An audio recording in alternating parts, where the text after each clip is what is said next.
ahead and set the stage here. We have a clip that we want to see, and part of this clip was banned. We'll let you know right up front, and we're not going to be able to show that part for obvious reasons. But this was a particular gentleman, Walt Heyer, who had actually gone through transition surgery.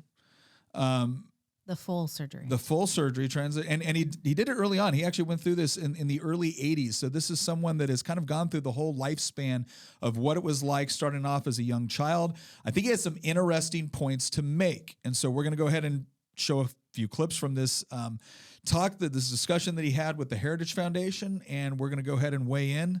And so let's go ahead and get the first clip started.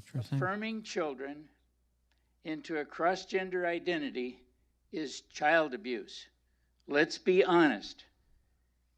It's not physical abuse, but it's psychological abuse. It's emotional abuse, and it's sexual abuse. We cannot kid ourselves any longer, and our children are being destroyed. I, myself, was cross-dressed at the age of 4, 1944, 74 years ago. And as a result of that, I became gender distressed to the point to where I underwent gender reassignment surgery after struggling because of being cross-dressed in a purple dress at the age of 4. We cannot ignore how devastating it is to young people to cross-dress them and affirm them. Do not kid yourselves. I'm here as a witness to this, that I'm still today stand before you with a mutilated body and a life that was destroyed in many ways, redeemed by Christ, certainly, but destroyed because I was affirmed and told how cute I looked, how wonderful it was, and went to a gender therapist who said, all you need to do is have hormones and reassignment surgery. That was in 1981. I underwent the surgery in 1983 because they said this is the treatment for gender confusion. Wrong. First of all, I mean, I think that's fascinating. He's talking about 1944. This World War II is going on.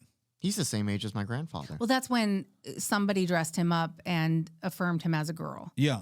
And at age 4. At age 4, and it wasn't until he was something like 42 or something, and he actually had a wife and kids, when it finally came to a head, and he was struggling so much with gender dysphoria that he went to this doctor.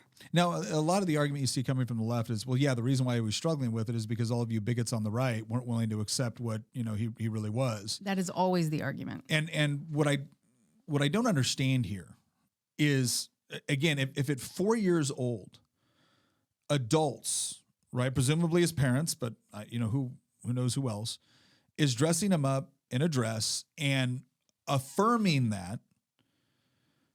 I mean, at what level do you say, okay, how much of this is influence? Now, the left will come back and say, well, if they dress him up as a little boy and affirm that, you wouldn't have had a problem with it.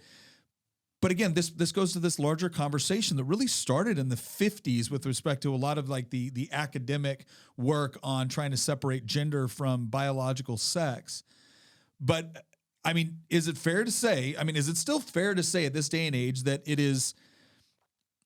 there is a distinction when you affirm someone's, again, they call it gender affirmation, but wait a second, if someone is biologically male or biologically female, isn't that affirming their gender? It is. The language is really, really strange, because if you're looking at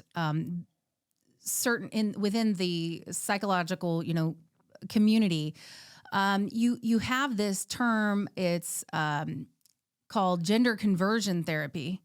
That is very negative. They hate it. You have to sign a waiver saying you'll never use it. Gender conversion therapy basically affirms the biological gender, but gender affirmation therapy affirms the mental gender. And basically, I kind of look at that and go, that's conversion therapy, because you're converting an entire biological body over to reflect what is in the mind. Well, and I think that's one of the important distinctions. And again, the reason why there's been such a push lately to kind of distinguish between gender and sex is this idea that you're separating the two things. And just so we're all clear, as best I understand, when we talk about gender versus sex and the way that advocates within the trans movement discuss it, is that sex is biological, which is to say that it is based off of your chromosomes or those characteristics which are associated with male male or female, man or woman. And then gender is a spectrum because it's based off of essentially characteristics that we generally associate with masculinity or femininity. Now, I would argue that all of us grew up in an era, right? Most of us grew, Tina and I, we were, born in the late 70s.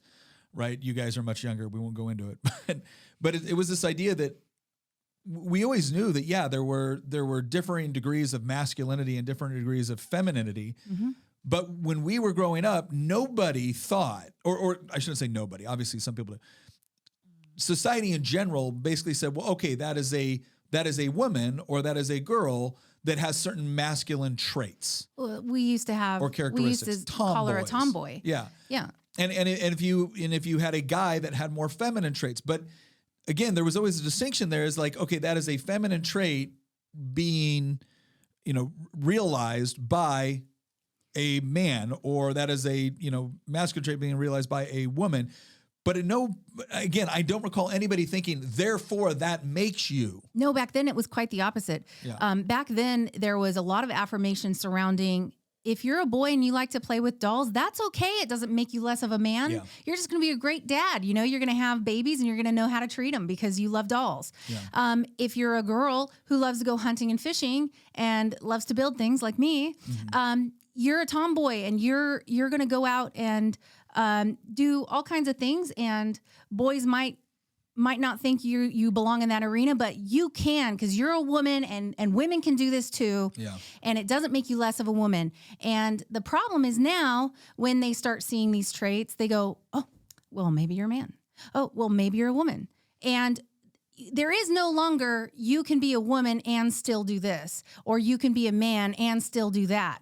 Now they are basically telling you, well, something's wrong with you since you like this. It must mean that you're a woman or you're a man. It must mean that deep down. And then they start pushing it, and they start trying to get you to explore it. And that's where, that's where it starts. Well, that's where it goes. Again, I think it's a fascinating point. And again, we're going to try to be very careful on this episode with who, they are. But essentially, there used to be, Tina's absolutely right. There used to be this distinction where it was, just because, again, a woman liked to, hunt or fish didn't make her any less of a woman. Just because a guy liked to, bake pies didn't make him any less of a guy. And now it's crazy to me because there were certain immutable characteristics with respect to male and female, and that had to do with your biology. Mm-hmm. And these other characteristics might be generally associated with masculinity or femininity, but it didn't take away from the fact that you were still a real man or you were still a real woman. And now, to your point, and I do think that's an important distinction to make, now to your point, that whole narrative's been flipped. Mm-hmm. And now we're supposed to say, well, no, now you must actually be a woman, or you must actually be a man. And I think that's an interesting component. Let's go ahead and look at the next clip here. It's destructive. It's not treatment. It's further abuse. This is the physical abuse. Cutting off body parts and filling someone with hormones is one of the most destructive things you can do. And it's not repairable. There's things that cannot be restored. I'm here as a witness to tell you we have to stop this nonsense.